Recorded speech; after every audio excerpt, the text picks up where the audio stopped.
ada saat aku sedih, bila pandang bumi ku yang telah jatuh.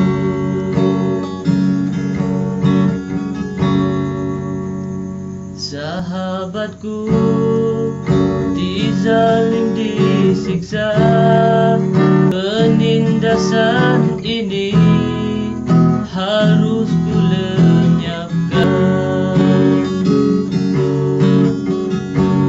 Bukanlah emas ku pinta darimu, tapi kebangkitan demi lawan musuh. Sudah lama